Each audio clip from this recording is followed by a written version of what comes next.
Sometimes I just can't figure out what is going through the head of Dana White when he talks about fighters' post-fight performances. I'll get back to that in a moment.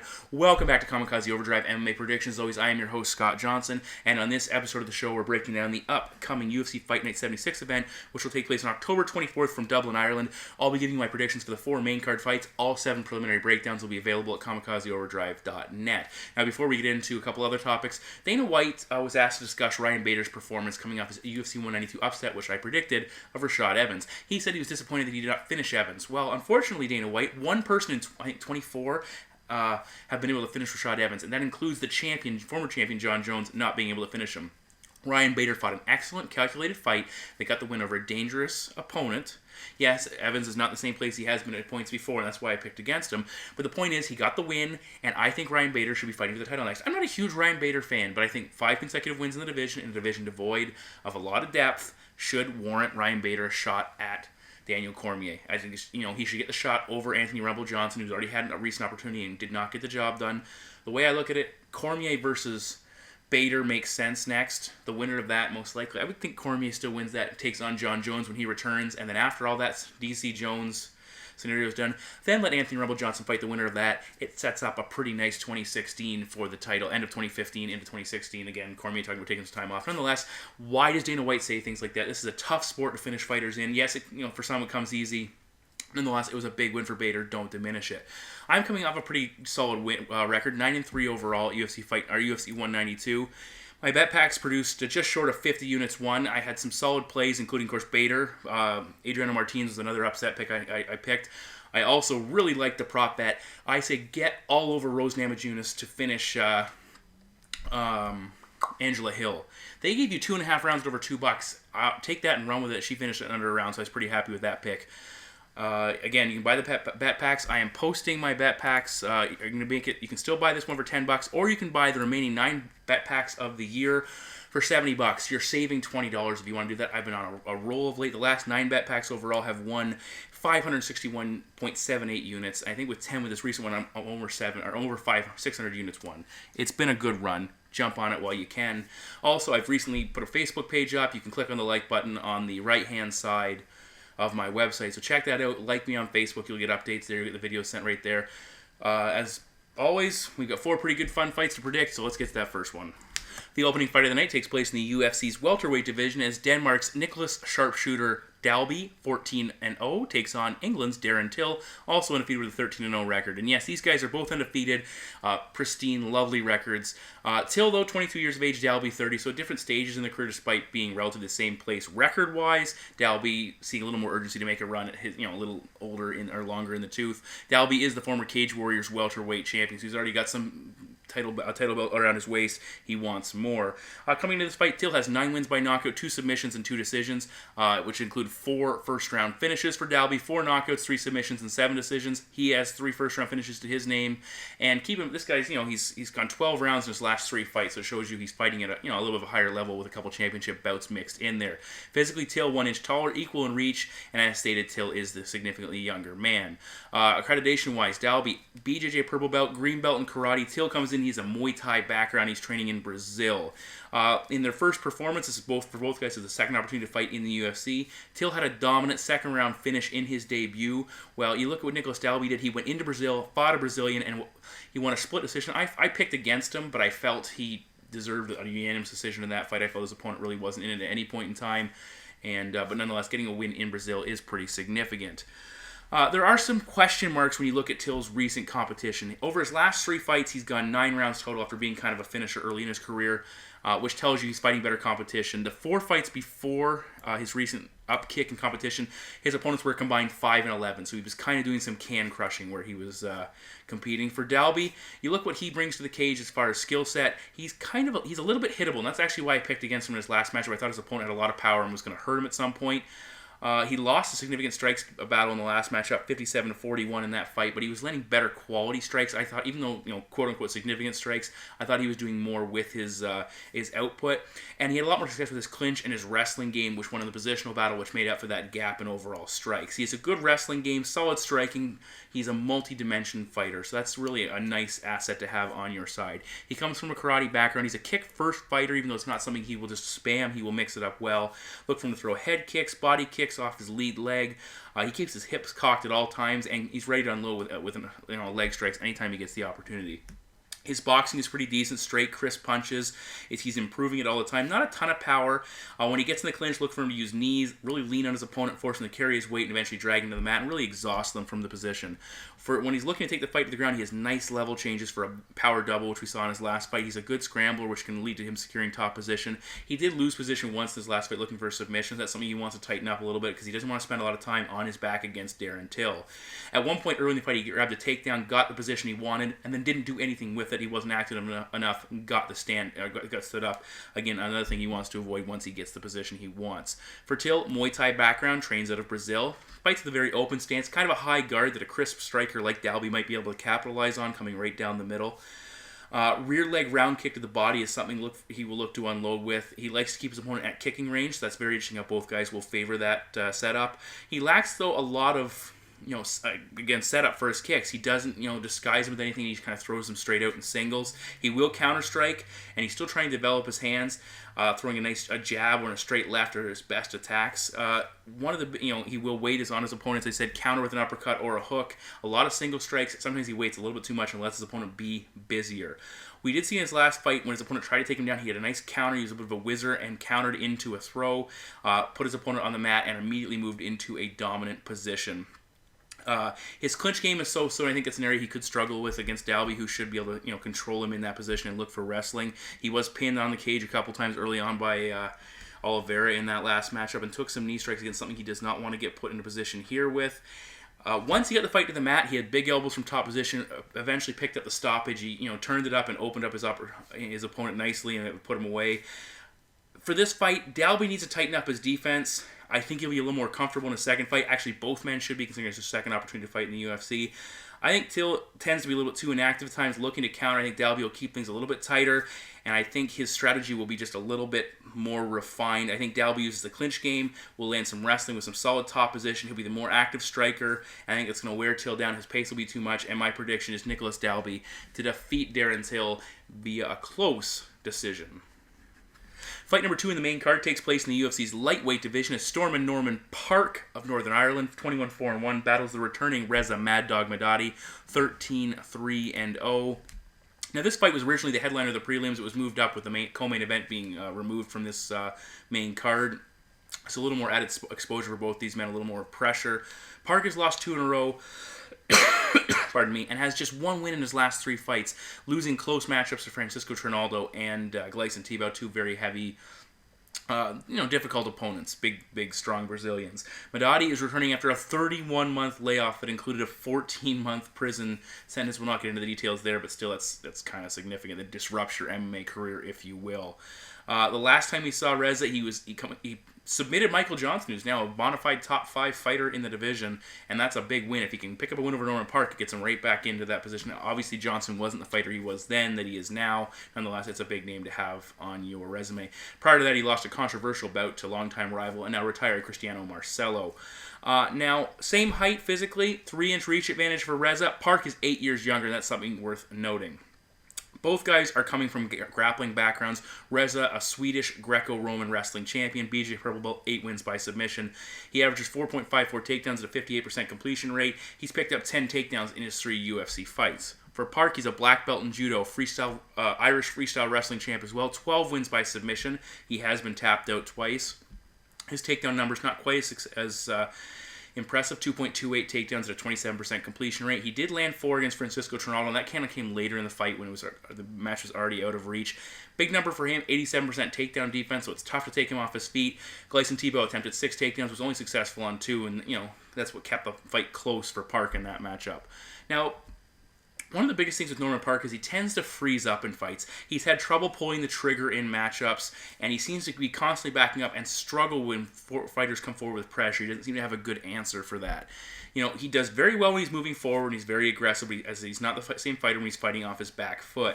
When he fought Leo Santos, he just didn't push the pace. He was being aggressive at times, but he wasn't throwing strikes, and it gave Santos a chance to tie up with him and keep that fight close, ultimately ending in a draw. Against Francisco Trinaldo, it was just not enough volume as Trinaldo moved forward and really stifled his offense. When Parke is engaging, he has a nice right jab. He circles away well and changes levels with his strikes. He'll throw some nice body kicks in there as well. When he fought Tebow, he had a lot of trouble creating separation where you get those strikes off. Tebow did a nice job of stunting his offense. As I said, Parke had some takedowns against Trinaldo. Again, didn't do enough on the mat to find success to actually get the nod in that matchup or finish it late. And that's something we'll see if he has the ability to take down Reza in this fight. For Madadi, he likes to push forward with the strikes, big power punches, wings, rights, and lefts, a little bit too wild for my liking, but nonetheless, it can be effective in the right environment. He's a heavy, he has a heavy right hand, throws a straight left, and he'll mix in a right uppercut as well. When he's looking for grappling, single leg against Michael Johnson, he routinely took him down with nice trips. He has a very strong top game. Now, he did lose top position against Johnson once in scrambles, but pretty much every time he took that fight to the ground, he got the better of the exchanges. At one point, he moved right to back mount and busted him up and eventually finished him. We saw him land some very good elbows from top position, which chipped away at Johnson, broke down his defense, and eventually led to the Darce choke finish. Couple big things looking at Madadi. The age is a concern. The layoff is a concern. He's fighting in enemy territory. Those all do not favor him. The wrestling and the grappling credentials of both men, their capabilities, could very well cancel each other out. This bout could come down to a striking battle. The technical edge lies with Parke, but the aggression and the willingness to come forward, and I even think the power lies with Madadi to a certain extent, and I really like that. I think Parke has been way too tentative at times. I've seen him in fights, even against Miyuki Kitani. I think he lost the first round in that fight before he came back. He just seems to struggle with guys when they come forward.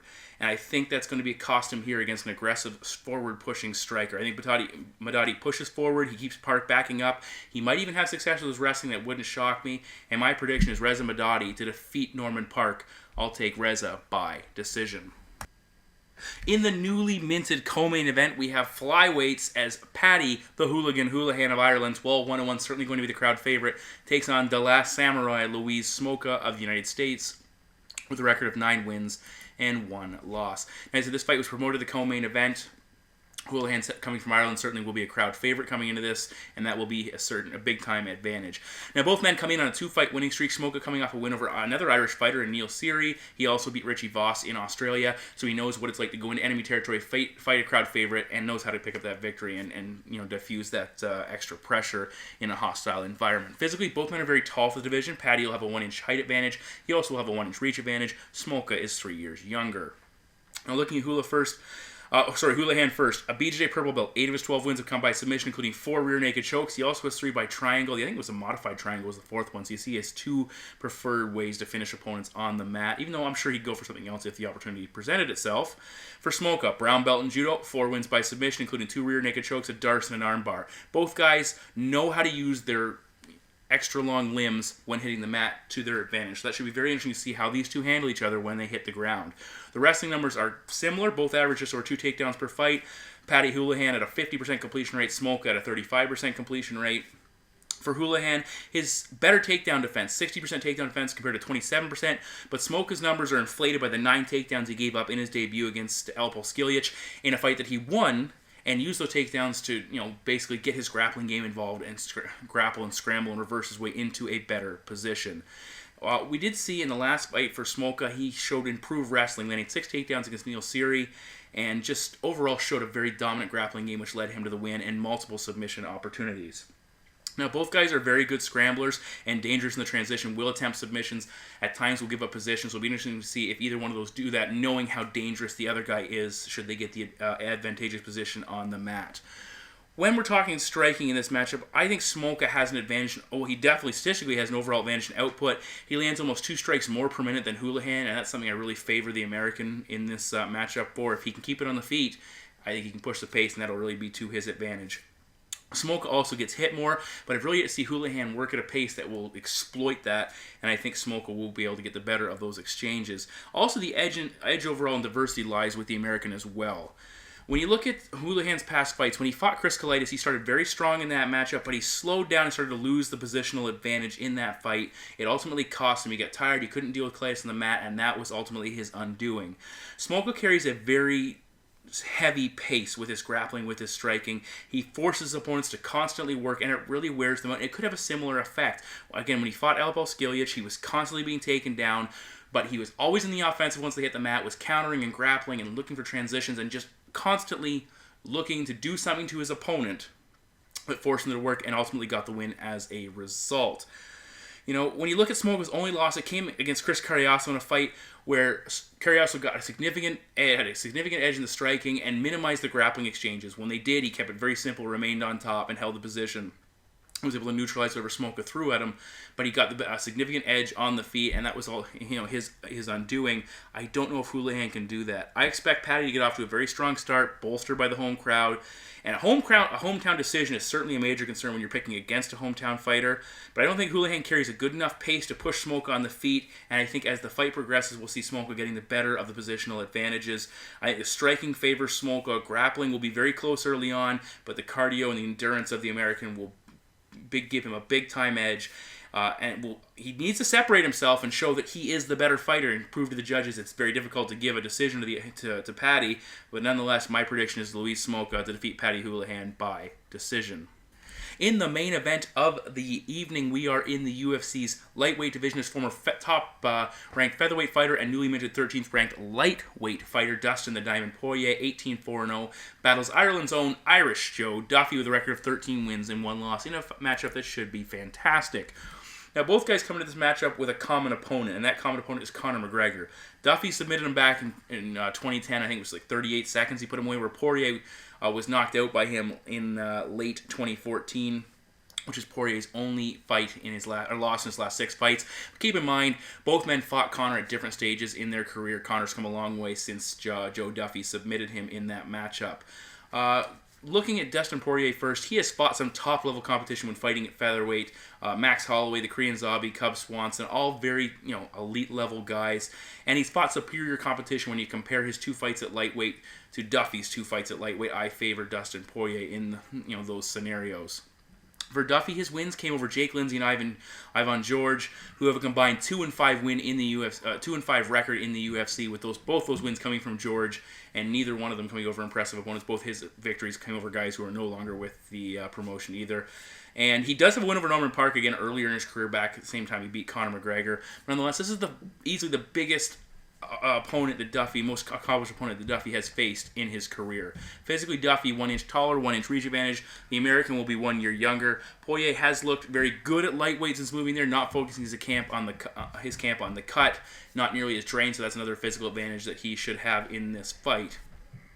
For Poirier, he's a BJJ brown belt, 6 wins by submission, 9 wins by knockout. He was knocked out by Conor McGregor, and he was submitted by the Korean Zombie in his 2 stoppage defeats. The Irishman Duffy trains at TriStar in Montreal, Quebec. So that's it's a good camp to train out with some high-level guys. He's a Taekwondo black belt, Japanese Jiu-Jitsu black belt, and a BJJ purple belt. And he has a boxing background. He went 7-0 as a boxer when he took some time away from MMA. So he's a well-rounded, well-accomplished fighter. His only loss was by submission. He has 4 wins by knockout and 9 wins by... Oh, I already mentioned that, sorry. 4 wins by knockout and 9 wins by submission on his career. As I said, Duffy has a boxing stance primarily. He throws a really nice left jab. He will double and triple it up at times. Follows with a straight right. He has excellent head movement, very good footwork. He uses his angles very well. He'll change levels and attack his opponent's body exceptionally well. And he does a very good job of keeping the pressure on. He might not be attacking all the time, but he's not letting his opponent come forward and be the aggressor. And that works very well. He will hold his lead hand a little bit too low, but a lot of times it's to bait his opponent in. They think there's an opening, let's go for it, and he slides out of the range and counters. He has some good kicks as well, a step-in switch right head kick, which can be very effective, and a left round kick, which was ultimately led him to victory in his UFC debut. Now, I did see in the Jake Lindsay fight, he was getting cracked with some low kicks and not checking them. I went back and saw a couple of his other fights pre-UFC, similar situations. That's something Poirier will look to capitalize on. That's something that Duffy, especially if this fight goes deeper into the matchup, does not want to let that damage pile up. In his last fight against Ivan George, he countered a takedown attempt into a beautiful triangle against a guy who's a BJJ black belt and got the win as a result. It was very well done. And that's something, if Poirier goes to the mat, he needs to be very careful whether on top or bottom. Now for the Diamond, he's looked very good at lightweight, not as physically drained, able to push the pace exceptionally well. When he fought Yancy Medeiros, who hits very hard, formerly fought in much higher divisions, he landed a very big step-in right hand. He threw some good counter strikes as well. He was slipping out of range when Medeiros was unloading and firing back. He showed some great accuracy in that fight, swarmed him, knocked him down, took his back, was looking for submissions with that opportunity. When they eventually got back to the feet, landed a beautiful body kick that hurt him and it led to just a barrage of well-timed, accurate punches that led to the finish. Poirier has looked good is what I'm trying to say. He does get hit a little bit more than needed. In fact, his defense is a little bit questionable, and we have seen him at times get rocked. That could have been a product of cutting to 145 pounds and that, draining his body and making his chin a little more susceptible. We haven't seen that happen at lightweight just yet, but he's only fought twice and the fights haven't been very long. Poirier is a very capable grappler as well. His submission of choice is the Darce choke. He has an exceptionally heavy ground and pound, which we saw him stop Carlos Diego Ferreira in his lightweight debut. He has had issues being put on his back and losing fights as a result. He was taken down 4 times by the Korean Zombie, a couple times by Cub Swanson. Those are things he just wants to avoid against Joe Duffy if he's able to put him down and to keep him down. For Poirier, he had issues with big fights versus top-level opponents. Is Duffy elite? That's a big question. The added pressure of fighting in Ireland could also really pile up on Poirier. This could be his last opportunity to really establish himself. He's just got into the lightweight rankings. He loses this fight, he's probably out of the rankings again and back down the ladder. Duffy is more well-rounded for my money. Technical striking edge goes with him. He should be able to diffuse Poirier's pressure with his defense and movement, take advantage of maybe some of the mistakes Poirier makes with his striking. Poirier, again, gets hit way too much for my liking, and Duffy has the power to make it hurt. So my prediction is Joseph Duffy to defeat Dustin Poirier by TKO. So those are my 4 main card predictions for the upcoming UFC Fight Night 76 event. Make sure you check out my website, my bet packs. I said I'm going to unload 9 bet packs for $70. You're saving $20. It's basically getting 2 for free. So if you're considering buying my bet packs all the way through, that's something you might want to invest in. Save yourself a little bit of cash. As I said, we've been piling up the winnings of late. I think it's over 600 units won over the last 10 bet packs. At the very least, I've doubled your money in that time span, depending on what you've invested. But nonetheless, it's certainly worth an investment. I would have had this show done a lot earlier. I took forever getting the Duffy versus Poirier prediction done. I wasn't sure which way to go. I really like Poirier. He's a very capable fighter, and I think he could give Duffy a lot of trouble. And if he wins this fight, it won't shock me. But again, I went with Duffy because I think he's more well-rounded, and fighting at home is certainly to his advantage. Nonetheless, I'm looking forward to that fight tremendously. Thank you, as always, for listening. Make sure you subscribe to my YouTube channel. Make sure you like my Facebook page. And check out the Prediction Panel